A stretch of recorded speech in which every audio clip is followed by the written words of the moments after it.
ಅಧ್ಯಾಯ 4. ಅದ್ಭುತಗಳ ದಿನಗಳು. ಆ ಸಭೆಯ ಜನರು ಹಲವು ಗುಂಪುಗಳಾಗಿ ವಿಂಗಡಿಸಿಕೊಂಡು ಗ್ರಾಮಗಳಿಗೆ ಸುವಾರ್ತೆ ಸಾರಲು ಹೋಗುತ್ತಿದ್ದರು. ಕರ್ತನು ಅವರೊಂದಿಗೆ ಇದ್ದು ಅನೇಕ ಅದ್ಭುತಗಳನ್ನು ನಡೆಸಿದನು. ಮೊದಲನೇ ಶತಮಾನದಲ್ಲಿ ಯಾವ ವಿಧವಾದ ಅದ್ಭುತಗಳು ನಡೆದವು, ಶಿಷ್ಯರು ಹೇಗೆ ಮಹಿಮೆಯಾದ ಕಾರ್ಯಗಳನ್ನು ಮಾಡಿದರು, ಅದೇ ವಿಧವಾದ ಕಾರ್ಯಗಳನ್ನು ಕರ್ತನು ಈ ಸಭೆಯವರ ಮೂಲಕ ನಡೆಸಲು ಮಹಿಮೆಯ ದೇವರಾಗಿಯೇ ಇದ್ದನು.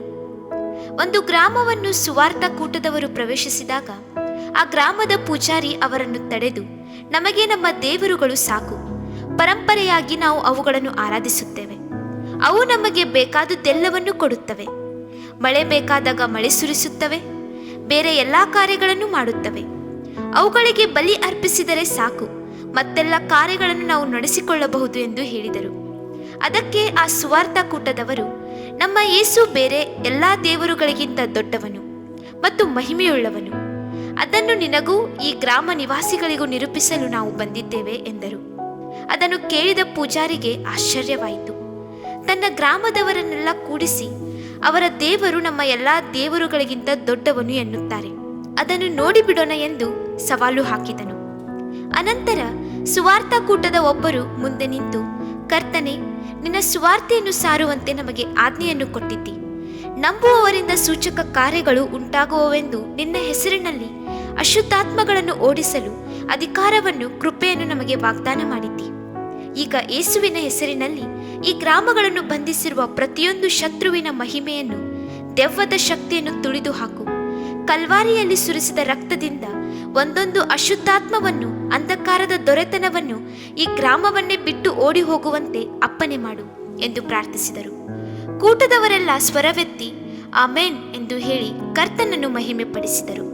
ಅಷ್ಟರಲ್ಲಿ ಈ ಪೂಜಾರಿಯು ಭಯದಿಂದ ನಡುಗುತ್ತಾ ಕೂಗಲಾರಂಭಿಸಿ, ಅಯ್ಯ, ಆ ಯೇಸುವನ್ನು ನನ್ನೊಡನೆ ಇರುವಂತೆ ಹೇಳಿರಿ, ಏಕೆಂದರೆ ನೀವು ಪ್ರಾರ್ಥನೆ ಮಾಡಿ ಮುಗಿಸಿದಾಗ ನಮ್ಮ ಗ್ರಾಮದಲ್ಲಿದ್ದ ದುರಾತ್ಮಗಳೆಲ್ಲ ನನ್ನನ್ನು ಕ್ರೂರವಾಗಿ ನೋಡುತ್ತಾ ಕೋಪದಿಂದ ಓಡಿ ಹೋಗುವುದನ್ನು ಕಂಡೆನು.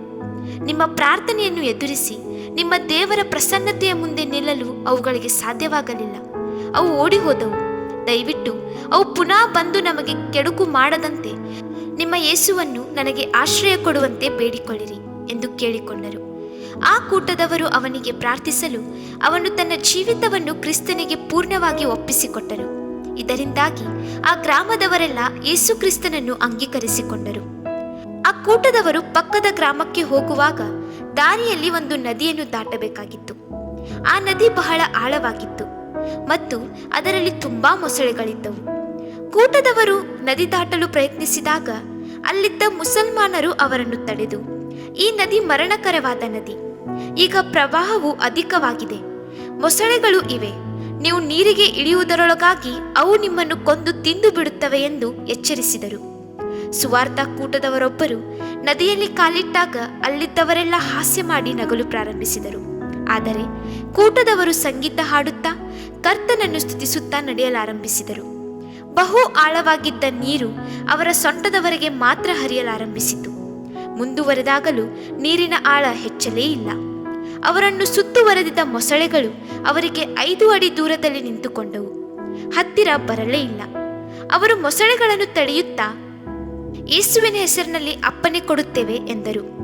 ಆ ವಾಕ್ಯವನ್ನು ಕೇಳಿದ ಕೂಡಲೇ ಅವುಗಳು ಹಿಂದೆ ಸರಿದು ಹೋದವು. ನಂತರ ಅವರೆಲ್ಲ ದಡ ಸೇರಿದರು. ಅಲ್ಲಿ ನಿಂತು ನೋಡುತ್ತಿದ್ದ ಮುಸಲ್ಮಾನರಿಗೆ ಯೇಸು ಕ್ರಿಸ್ತನು ಇಂದು ಜೀವಿಸಿದ್ದಾನೆಂದು ನಂಬಿಕೆ ಬಂದಿತು.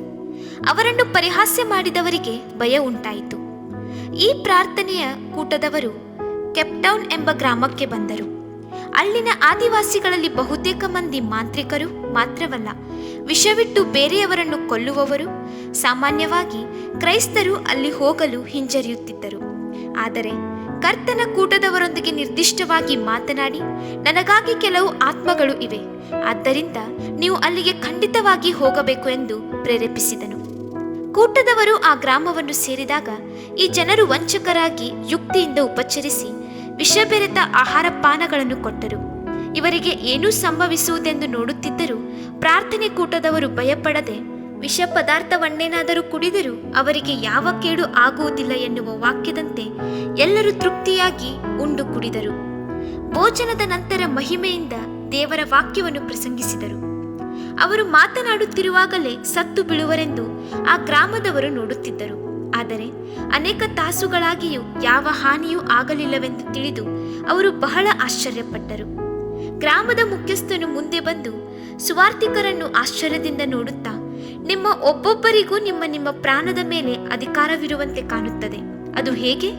ನೀವು ಸಾಯುವಂತೆ ನಿಮ್ಮ ಊಟದಲ್ಲಿ ವಿಷ ಬೆರೆಸಿದ್ದೆವು, ಆದರೆ ನೀವು ಸಾಯಲಿಲ್ಲ, ಅದು ಹೇಗೆ ಎಂದು ಕೇಳಿದರು. ಆ ಕೂಟದವರು ಹೇಳಿದರು, ಯೇಸು ಸ್ವಾಮಿ ನಮ್ಮೊಂದಿಗಿದ್ದಾನೆ. ಆತನಿಗೆ ನಮ್ಮ ಮೇಲೆ ಪ್ರೀತಿ ಇದೆ. ಆತನಿಗೆ ಮಹಿಮೆ ಉಂಟು. ಆತನೇ ನಮ್ಮ ರಕ್ಷಕ ಎಂದು ಹೇಳಿ ಕರ್ತನನ್ನು ಅವರಿಗೆ ಪರಿಚಯ ಮಾಡಿದರು. ಇದನ್ನೆಲ್ಲ ಕೇಳಿದ ಆ ಮುಖ್ಯಸ್ಥನು ಮನೆಗೆ ಹೋಗಿ ತನ್ನಲ್ಲಿದ್ದ ಮಂತ್ರಿಸುವ ಮಾಟ ಮಾಡುವ ಎಲ್ಲಾ ಸಾಮಗ್ರಿಗಳನ್ನು ತಂದು ಬೆಂಕಿಯಲ್ಲಿ ಹಾಕಿ ಸುಟ್ಟು ಬಿಟ್ಟನು. ಅನಂತರ ಅವನು ಮೊಣಕಾಲೂರಿ, ಯೇಸುವೆ, ನೀನು ಎಲ್ಲಾ ದೇವರುಗಳಿಗಿಂತಲೂ ಅತಿಶಯವಾದವನು, ಮಹಿಮೆಯುಳ್ಳವನು ಆಗಿದ್ದಿ.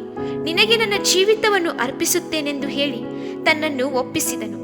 ಕರ್ತನ ಕಾರ್ಯಗಳು ಮಹತ್ವವಾದದ್ದು. ಆಮೆನ್.